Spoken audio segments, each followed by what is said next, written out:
پہلا غم واپس لیا اور ایک نیا بھیجا گیا۔ واہ واہ، پہلا غم واپس لیا اور ایک نیا بھیجا گیا۔ میں نے کیا مانگا تھا ان سے، مجھ کو کیا بھیجا گیا۔ بہت اچھے، سبحان اللہ سبحان اللہ۔ میں نے جب بھی دوستوں سے تیرگی پر بحث کی، واہ واہ، ہر دفعہ میرے پتے پر ایک دیا بھیجا گیا۔ بہت اچھے، سبحان اللہ سبحان اللہ، واہ واہ واہ واہ۔ میں نے جب بھی دوستوں سے تیرگی پر بحث کی، ہر دفعہ میرے پتے پر ایک دیا بھیجا گیا۔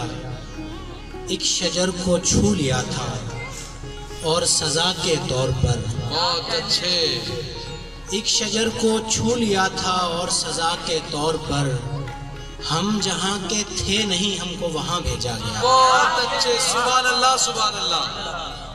پہلے قدرت نے زمین کو غم دیے اور پھل دیے۔ کیا کہنے، پہلے قدرت نے زمین کو غم دیے اور پھل دیے، پھر زمین پر ان پھلوں کا ذائقہ بھیجا گیا۔ بہت اچھے، سبحان اللہ سبحان اللہ، واہ واہ واہ واہ۔ پہلے دل میں بسنے والے نے مجھے تکلیف دی، پھر سزا کے طور پر ایک کہا بھیجا گیا۔ کیا کہنے، پہلے دل میں بسنے والے نے مجھے تکلیف دی، پھر سزا کے طور پھر سزا کے طور پر ایک کہا بھیجا گیا۔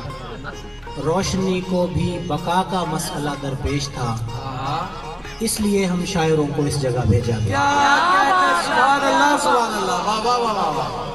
کیا کہنے، چھٹی کے دن جانور اپنے بچوں کے ساتھ انسان گھروں کا رخ کرتے ہیں۔ چھٹی کے دن جانور اپنے بچوں کے ساتھ انسان گھروں کا رخ کرتے ہیں۔ پنجروں میں قید مختلف عقیدوں، رنگوں اور زبانوں اور نسلوں کے انسانوں کو دیکھ کر محظوظ ہوتے ہیں۔ کیا کہنے، واہ واہ واہ واہ، واہ واہ واہ۔ بندر کا بچہ روٹی کے چند ٹکڑے پنجرے کے اندر سے انسان کے سامنے پھینک کر اس کی خودداری کی پامالی پر کہا لگاتا ہے۔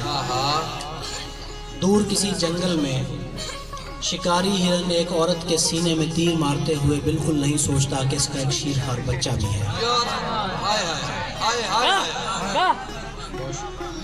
تلیر نامی ایک ظالم پرندے نے جب عربی لباس میں ملبوس پردیسی شخص پر باز نامی پرندہ چھوڑا تو پوری انسانیت نے پرشکوہ نگاہوں سے اسے دیکھا پر کچھ کہہ نہیں پائی، بے زبان جو ٹھہری۔ گلاب کا ایک پھول ایک لڑکے کو سر سے پکڑ کر ایک ایک بال نوچ کر پھینکتا ہے اور شی لوز می ناٹ کا ورد کرتا ہے۔ کیا کہنے، واہ واہ واہ۔ بہت شکریہ۔ فاختائیں خوبصورت لڑکیوں کو امن کے عالمی دن پر مہنگے داموں بیچنے کے لیے بہت عرصہ پہلے ہی خرید لیتی ہیں۔ راجہ گدھ نے انسانوں کی حرام خوری پر ایک ناول لکھا ہے اور جانوروں کو ایک خوبصورت سبق دیا ہے جسے تمام جانوروں نے بہت سراہا ہے۔ مچھلی نے تو حد ہی کر دی۔ آم کے کچھ ننھے پیڑ انسان نامی پھلوں کے ایک درخت کو پتھر مارتے ہیں اور پھل توڑ کر کھاتے ہیں۔ ایک عظیم سائنسدان چوہے نے ایک بے گناہ انسان کو زہر دیا تاکہ اس بیچارے پر زہر کا اثر معلوم کر سکے۔ جب سائنس کے کچھ مینڈک طلبہ نے حیاتیاتی علم حاصل کرنے کی غرض سے ایک انسان کا پیٹ چاک کیا تو خواب دیکھنے والے کی خوف سے آنکھ کھل گئی۔ سبحان اللہ سبحان اللہ۔